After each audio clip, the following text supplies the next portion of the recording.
Bonjour à tous. Alors, imaginez un peu, un monde où une seule superpuissance semble dicter toutes les règles. C'était la grande promesse des années 1990, juste après la fin de la guerre froide. Sauf que cette promesse, elle a complètement volé en éclats. Aujourd'hui, on va décortiquer ensemble pourquoi et surtout comment s'est dessinée la carte très complexe du monde dans lequel on vit.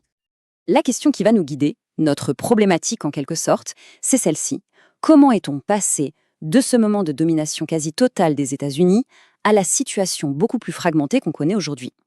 C'est ce grand puzzle qu'on va essayer d'assembler ensemble, pièce par pièce. Pour y arriver, notre parcours va se faire en 4 temps. D'abord, on va plonger dans l'optimisme un peu fou des années 90, cet espoir d'un nouvel ordre mondial.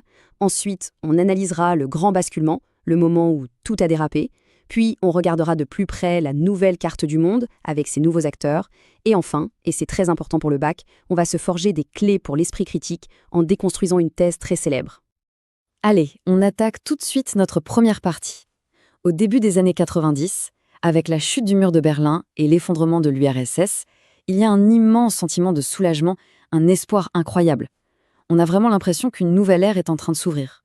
Et cette formule, prononcée par le président américain George Bush père en 1991, elle capture parfaitement l'esprit de l'époque. L'idée, c'est celle d'un monde plus sûr, plus stable, où les États-Unis joueraient un peu le rôle de gendarme du monde. Une expression qui, déjà à l'époque, soulevait autant d'espoir que d'inquiétude d'ailleurs. Pour décrire cette domination qui était vraiment sans précédent, on a même inventé un mot: l'hyperpuissance. Et les faits sont là, hein. Sur le plan économique, les États-Unis pèsent plus de 20% du PIB mondial. Leur soft power culturel avec Hollywood, la musique, est partout. Et leur avance militaire, elle est juste écrasante. Regardez bien ce graphique, il est saisissant. À eux seuls, les États-Unis représentaient 45%, presque la moitié des dépenses militaires de la planète tout entière. C'est cette force-là qui leur permettait de se projeter partout, de l'Irak à l'ex-Yougoslavie, et de se poser en garant de ce fameux nouvel ordre.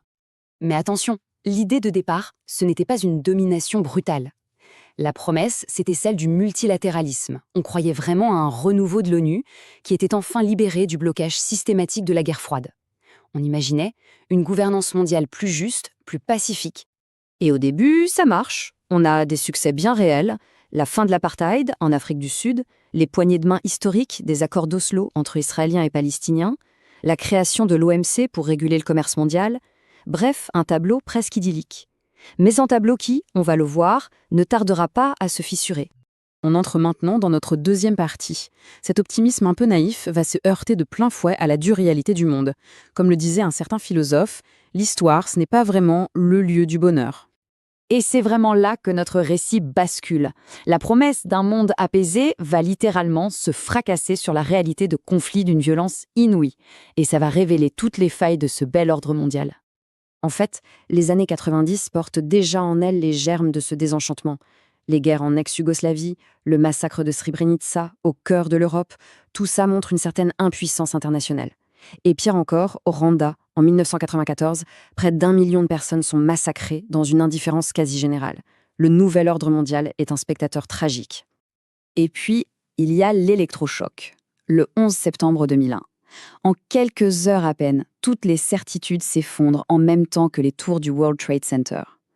L'hyperpuissance américaine, qu'on pensait invincible, est frappée en plein cœur. Et le monde entier retient son souffle.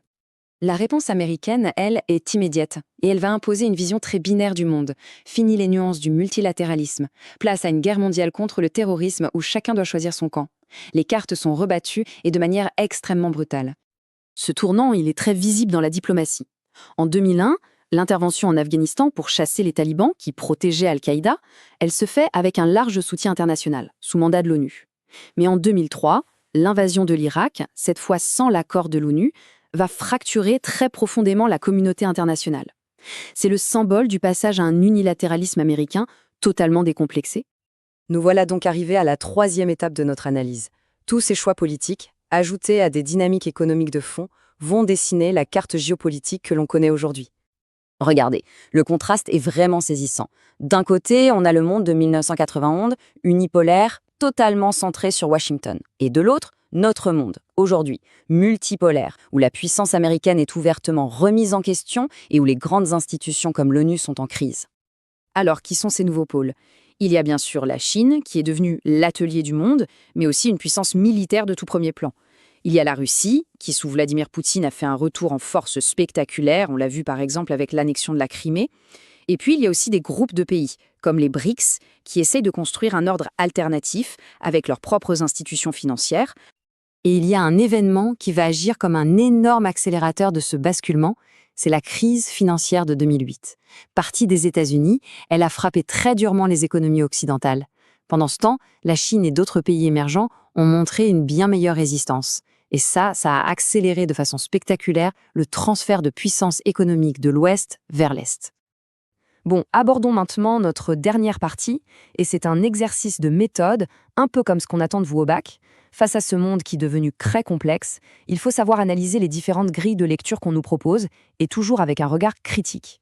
Une des théories les plus célèbres et les plus influentes, c'est celle du choc des civilisations.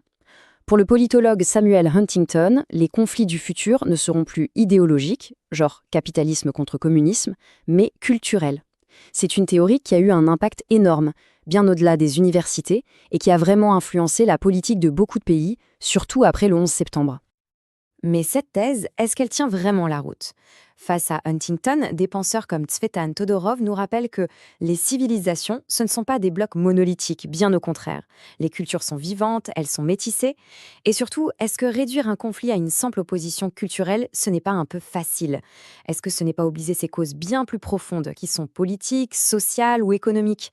La résistance à une occupation militaire, par exemple, ça s'explique vraiment par un choc de civilisation ou par des raisons beaucoup plus concrètes?